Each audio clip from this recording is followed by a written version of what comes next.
नमस्कार. माजी मुख्यमंत्री स्वर्गीय सुधाकरराव नाईक यांनी पाणी अडवा, पाणी जिरवाचा संदेश देत राज्यात जलसंधारणाची मोठी चळवळ उभी केली.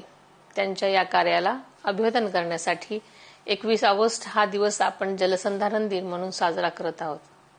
या निमित्तानं राज्यामध्ये 15 ते 21 ऑगस्ट दरम्यान जलसंधारण सप्ताह आणि 15 ऑगस्ट 2026 ते 26 जानेवारी 2027 या काळामध्ये व्यापक जलसंधारण अभियान राबवलं जाणार आहे. या अभियानांच्या अंतर्गत शाळा आणि महाविद्यालयामध्ये विशेष जनजागृती उपक्रम घेतले जातील.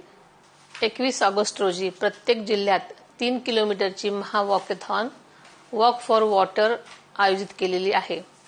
युवकांसाठी 15 ते 19 ऑगस्ट दरम्यान माती आणि जलसंधारण या विषयांवर आकर्षक बक्षिसांची रील स्पर्धा देखील आयोजित करण्यात आली आहे. माती आणि पाणी ही केवळ निसर्गाची संपत्ती नसून आपल्या पुढच्या पिढीचं भविष्य आहे.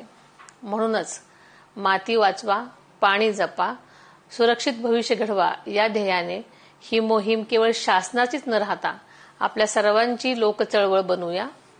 सर्व नागरिक, महिला, युवक आणि विद्यार्थ्यांनी वॉकॅथॉन आणि रील स्पर्धेमध्ये मोठ्या संख्येने सहभागी व्हावं असं मी आवाहन करते. धन्यवाद. जय हिंद. जय महाराष्ट्र.